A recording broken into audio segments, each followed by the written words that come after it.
I'm Mr. Worka, dan kita akan kembali membahas seputar Donghua yang dipenuhi oleh kekocakan, keabsurdan, dan survival serta aksi yang jarang sekali ditemui. Dan ya, apalagi kalau bukan The First Order. Saya sedikit memperingatkan nih teman-teman bahwa ini adalah konten full spoiler ya. Jadi ada baiknya silakan kalian tonton terlebih dahulu di official resmi Bilibili-nya dengan cara berlangganan. Namun, jika kalian sudah nonton namun masih belum begitu jelas dengan jalan ceritanya, ya, mari simak baik-baik karena kita akan langsung saja menuju jalur ceritanya. Lego.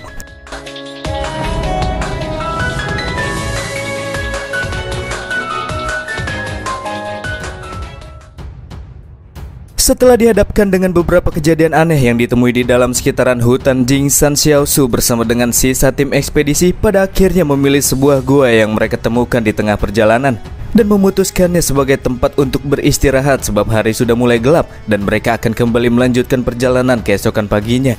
Xiaosu di sini bertanya kepada Su Xianchu apakah terdapat tempat-tempat yang mirip seperti pegunungan Jingsan di tempat sekitar area benteng yang lainnya, dan Su Xianchu pun mengiyakannya. Namun tempat-tempat tersebut sudah dikendalikan oleh sebuah perusahaan yang dikenal dengan nama Tinder Corp. Dikatakan bahwa Tinder Corp sendiri merupakan sebuah perusahaan konsorsium yang independen dan mereka telah memiliki lebih dari 20 benteng yang mereka kendalikan.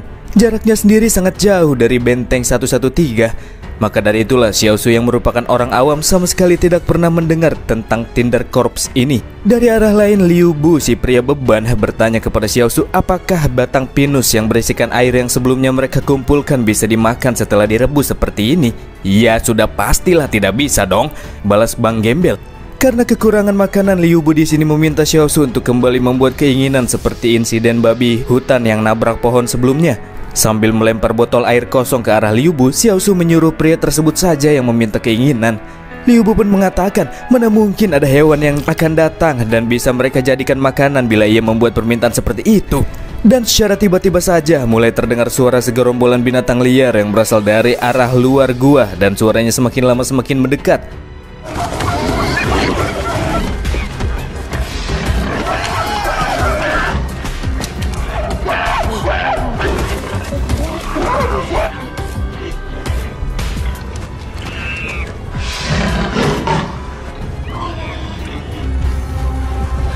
Jika gerombolan bis itu datang karena permintaan yang dibuat oleh Liu Bu, Xiaosu di sini mengatakan agar pria tersebut menyuruh gerombolan binatang liar tersebut pergi dari tempat ini. Dan malam itu mereka berjanji hanya akan menjadi vegetarian yang tidak akan memakan daging.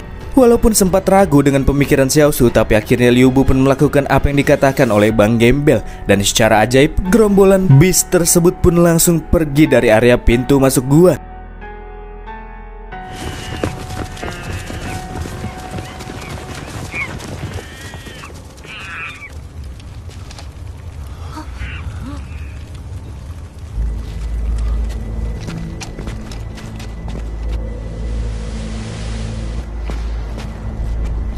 Namun faktanya Xiaosu sadar apabila kejadian yang mereka temui kali itu bukan karena kekuatan keinginan yang diminta oleh Liu Bu, di mana para bis tersebut datang karena terdapat sesuatu yang mendorong mereka dari dalam hutan. Xiaosu menyimpulkan hal ini dikarenakan para bis yang sebelumnya datang malah memilih untuk tidak menyerang mereka sama sekali dan pergi begitu saja seakan-akan mereka sedang merasa ketakutan. Ketika mereka tengah bersiap siaga mengarahkan senjata mereka ke arah hutan, Xiaosu turut menjelaskan apabila gua yang mereka tempati ini seharusnya adalah lokasi yang dipilih oleh para hewan sebelumnya untuk bersembunyi. Tapi karena tempat tersebut sudah diambil alih oleh tim ekspedisi, maka para hewan-hewan tersebut memilih untuk mencari tempat persembunyian yang lainnya. Dan jika memang benar terdapat sesuatu yang sedang mengejar mereka, maka kemungkinan sosok tersebut berada tak jauh dari lokasi mereka sekarang. Sedangkan alasan mengapa para hewan liar sebelumnya tidak menyerang mereka itu sudah pasti para bis tersebut sadar jika mereka melawan Xiaosu dan yang lainnya, maka sosok mengerikan dari dalam hutan akan segera datang dan mereka jadi tidak sempat untuk bisa mendapatkan tempat berlindung yang semestinya. Maka dari itulah para hewan liar tersebut lebih memilih untuk mencari tempat berlindung yang lainnya. Menurut Xiaosu, mereka juga tidak perlu takut dengan sosok yang sedang mengejar para binatang tersebut. Ia merasa gua ini cukup aman sebab sebelumnya para binatang memilih untuk datang ke tempat ini, dan pada dasarnya naluri hewan dalam bertahan hidup itu cukup baik. Oleh karena itulah Xiaosu merasa apabila gua ini akan menjadi tempat persembunyian yang aman bagi mereka. Kejadian yang baru saja terjadi jelas semakin membuat semua orang semakin yakin apabila hutan yang kali ini mereka masuki ini benar-benar sangat aneh. Ketika melewati ngarai sebelumnya, mereka sempat berjumpa dengan jasad-jasad manusia yang mereka temui di sepanjang perjalanan. Tapi setelah melewati ngarai dan masuk ke dalam hutan, sampai saat ini mereka sama sekali tidak pernah sekalipun menjumpai satupun bangkai dari makhluk hidup, entah itu binatang ataupun manusia. Jelas hal semacam ini sangatlah tidak normal. Pasti ada yang salah dengan hutan ini. Sementara Xiaosu mengisi wadahnya dengan tetesan air dari ranting-ranting yang terdapat di dalam gua, Su Xianchu menjelaskan jika dirinya kini sudah mengetahui cara tentang bagaimana mereka bisa terhindar dari sosok mengerikan yang terdapat di dalam hutan, di mana ketika di malam hari mereka hanya perlu menghindari area hutan. Namun menurut Xiaosu, bukan hanya malam hari saja, namun mereka juga harus melakukan apa yang dikatakan oleh Su Xianchu pada siang hari pula.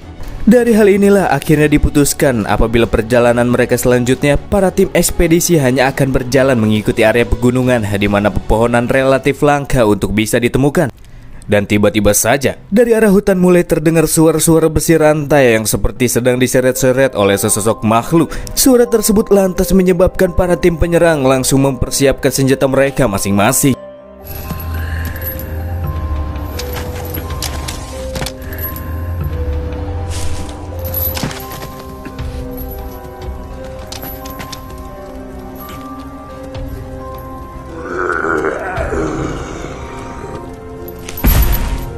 Walaupun sosok yang tersembunyi di balik bayang-bayang hutan gelap tersebut masih belum menampakkan dirinya, namun Su Xianchu menegaskan kepada yang lainnya untuk segera menembak ketika makhluk tersebut terlihat. Dengan daya tembak yang dimiliki oleh ketiga orang ini, Su Xianchu merasa yakin apabila makhluk tersebut bisa mereka hancurkan sesaat setelah keberadaannya terlihat. Dan bahkan jika itu masih belum cukup, Su Xianchu juga akan sekalian melepaskan Shadow Clone miliknya.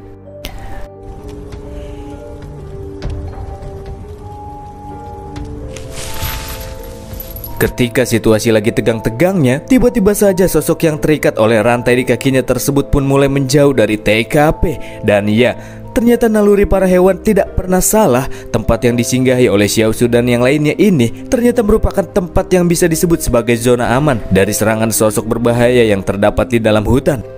Namun untuk memastikan keamanan mereka tetap terjaga, dilakukanlah pembagian tugas jaga sip malam, dan pada sip pertama akan dijaga oleh Su Xianchu dan sisanya akan mengikuti.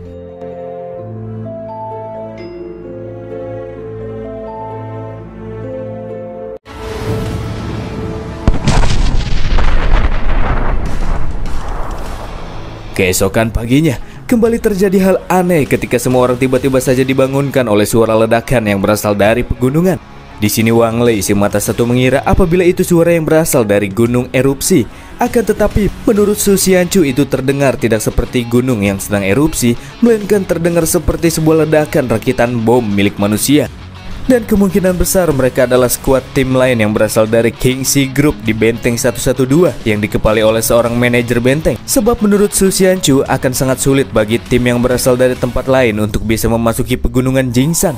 Dan untuk sekarang menurut si pemimpin, mereka harus sesegera mungkin pergi ke arah di mana suara ledakan baku tembak sebelumnya terdengar. Dan mereka harus tiba di tempat kota peradaban masa lalu lebih awal sebelum didahului oleh tim yang lainnya. Menurut Xiaosu, mereka hanya akan mencari mati karena yang akan mereka hadapi kali ini adalah Kingxi Group. Apalagi mereka memiliki angkatan militer bersenjata lengkap yang takkan mungkin bisa diatasi oleh Xiaosu dan juga yang lainnya. Tapi bagi Su Xianchu, untuk sekarang mereka tidak memiliki pilihan lain lagi selain maju. Dan setelah mencapai tujuan, jika benar-benar mereka tidak memiliki kesempatan untuk mencari tahu rahasia yang terdapat di dalam kota peradaban masa lalu, maka selanjutnya mereka hanya perlu kabur melalui jalan yang telah dilewati oleh para anggota Kingxi Group. Su Xianchu yakin apabila jalan yang musuh lewati itu lebih aman daripada jalan yang sebelumnya telah dilalui oleh Xiaosu dan juga yang lainnya. Dari suara ledakan yang sebelumnya terdengar, Xiao Jin memprediksi apabila tempat tujuan mereka itu berjarak puluhan kilometer dari tempat ini. Dan jika mereka berangkat sekarang dengan kecepatan tinggi, kemungkinan mereka akan tiba di malam hari. Xiaosu pun angkat bicara. Menurutnya, jika mempertimbangkan bahaya serta lika-liku jalan yang terdapat di sekitar area pegunungan, bisa jadi mereka membutuhkan waktu berhari-hari untuk bisa sampai menuju lokasi tujuan. Xiaosu juga tidak mau mengambil resiko untuk terus bergerak ketika malam hari tiba. Dan jika Su Xianchu sangat terburu-buru sampai ia mengajak semua orang bergerak pada malam hari, maka Xiaosu akan mencari tempatnya sendiri dan keluar dari tim. Agar perjalanan mereka lebih aman, pada akhirnya semua orang pun memilih untuk mengikuti saran yang diberikan oleh Xiao Su.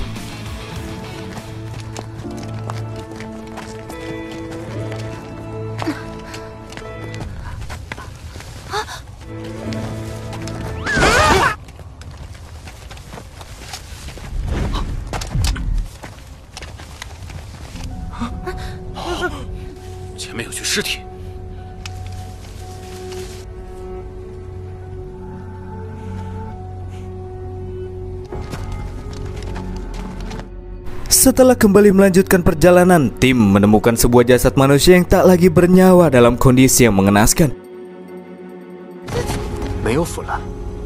Dan menurut Xiao Su, mungkin jasad tersebut adalah seseorang yang berasal dari Kingxi Group.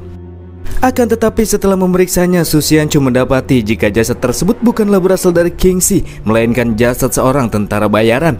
Dan ketika ditelusuri lebih lanjut, ditemukanlah sebuah kalung yang bertuliskan nama Su Xia. Dan iya, ternyata jasad ini adalah jasad Su Xia yang sebelumnya telah menghilang tak kemana.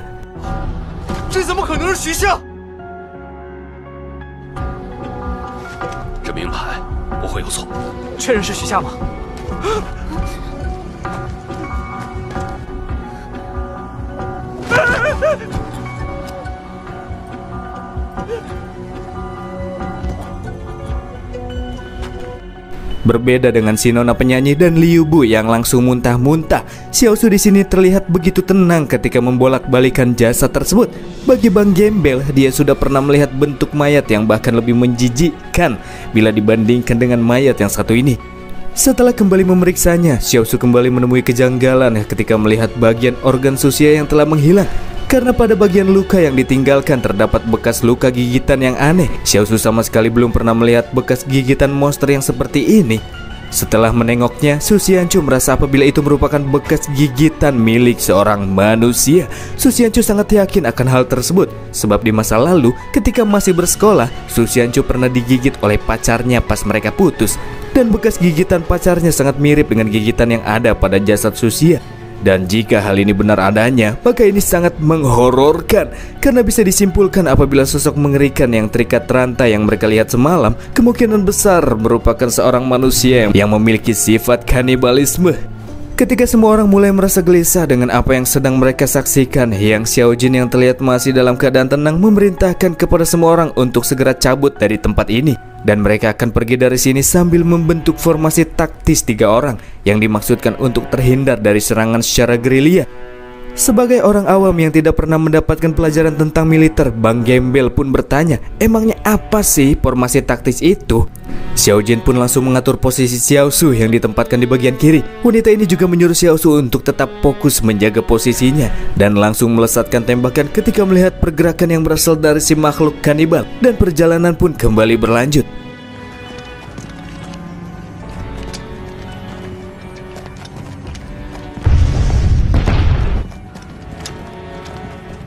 Sambil bergerak membentuk formasi, Su Xianchu menjelaskan bahwa dari kebiasaan para militer, ketika mereka melepaskan sebuah ledakan penghancur area, biasa terdapat pula beberapa pengintai yang ditempatkan di sekitar area ledakan.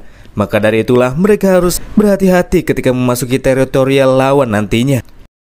Di saat itulah muncul seekor kucing liar yang berlari dan sempat berhenti di depan tim dalam kondisi yang dipenuhi oleh luka-luka. Dan tak lama setelahnya langsung kabur. Sepertinya ia tidak berniat untuk melakukan serangan dalam kondisi seperti itu.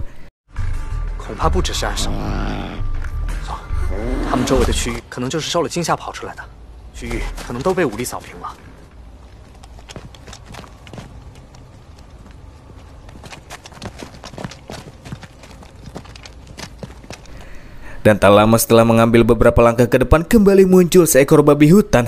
Namun Xianchu menyarankan kepada para pemegang senjata untuk tidak menembak, dan babi yang terlihat ketakutan tersebut pun lolos begitu saja.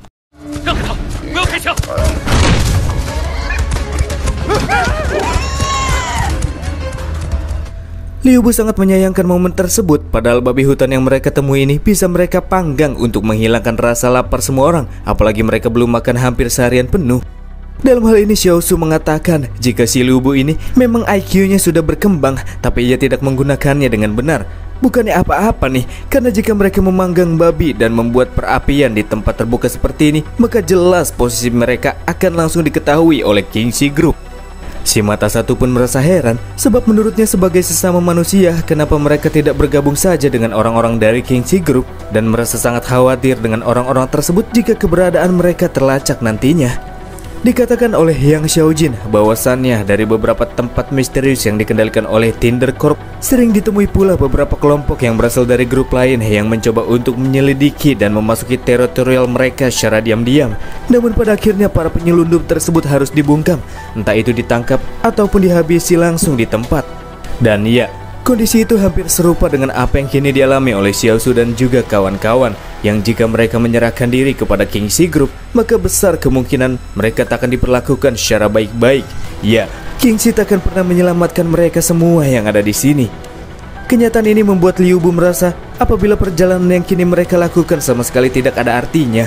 Jika Kingxi Group saja tidak bisa menyelamatkan mereka, maka itu tak ada bedanya dengan mati dilahap oleh para monster. Maka dari itulah ia akan tinggal dan tak mau melanjutkan perjalanan. Setelah si beban memutuskan keinginannya, semua orang pun langsung saja pergi meninggalkannya. Tapi karena merasa ngeri ditinggal sendirian, ujung-ujungnya Liu Bu malah ngikut juga.